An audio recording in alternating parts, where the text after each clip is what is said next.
Shalom అందరికీ. ఈ వారం పరాషా భాగం మట్టూత్ మాసే. ఇందులో ప్రమాణములను గురించి మనం తెలుసుకుంటాం. ఒక వ్యక్తి వాగ్దానం చేసినప్పుడు తాను చెప్పిన మాటలకు ఎలా కట్టుబడి ఉండాలో మనం చూస్తాం. అయితే తర్వాత దీనికి ఎటువంటి సంబంధం లేని ఒక విషయాన్ని కూడా చూస్తాం.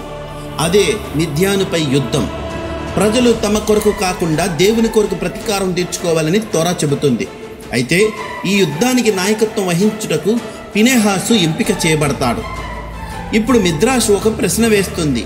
ఏమిటంటే, ఎందుకని మోషే గారు స్వయంగా వెళ్ళలేదు? మిద్యానీయులు వారి యొక్క పన్నాగాలతో ఇశ్రాయేలీలు పాపం చేయడానికి కారకులయ్యారు కదా. వారి వల్ల మోషే గారు కూడా వ్యక్తిగతంగా చాలా బాధపడ్డారు. మరి ఎందుకని మోషే గారు వెళ్ళలేదు? దీనికి మిద్రాషు ఒక అద్భుతమైన సమాధానాన్ని తీసుకొని వస్తుంది. ఎందుకంటే మోషే గారు మిద్యానులోనే పెరిగారు. ఐగుప్తులో నుండి పారిపోయినప్పుడు మిద్యాను ప్రజలే ఆయనకు ఆదరించారు. అక్కడే కదా ఆయనకు ఆశ్రయం దొరికింది.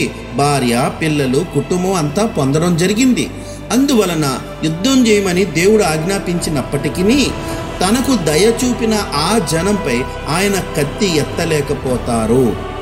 దీని గురించి మీరు ఆలోచించండి. మిద్యాను ఆయనకు వ్యతిరేకంగా తిరిగింది.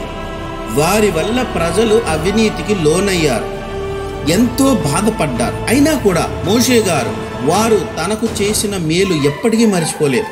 ఆయన వెనక్కు తప్పుకున్నాడు. నా బదులుగా ఇంకొకరు వెళ్తారు అని చెప్పారు. భయంతో కాదు, కృతజ్ఞతతో. శత్రువు అయిన వారు చేసిన మేలును ఆయన మర్చిపోలేదు. ఇదే మోషే గారి గొప్పతనం. వారు చేసినది మర్చిపోవడానికి అన్ని కారణాలు ఉన్నా ఆయన హృదయం మాత్రం కృతజ్ఞతతో నిండిపోయింది. ఇదే జీవితంలో మనం నేర్చుకోవలసినది. జీవితంలో ప్రజలు మారిపోతారు. ఒకప్పుడు మనకు తోడుగా ఉన్నవారు తర్వాత బాధించే వారిగా మారొచ్చు. మనకు వెలుగులా నిలిచిన వారు తర్వాత చీకటి తెచ్చేవారు అవ్వచ్చు.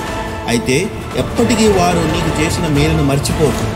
మనల్ని బాధ పెడుతున్న వారు చేసిన మేలును కూడా గుర్తుపెట్టుకునే ధైర్యం సత్యవంతులకు మాత్రమే ఉంటుంది. ఇదేదో బలహీనత కాదండి, ఇదే గొప్పతనం అంటే.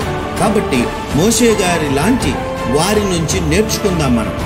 మనకు చేసిన దయను ఎప్పటికీ మర్చిపోవద్దు. ఎందుకంటే కృతజ్ఞత భావమే సాధారణమైన వారికి మరియు గొప్ప వారికి మధ్య వ్యత్యాసం.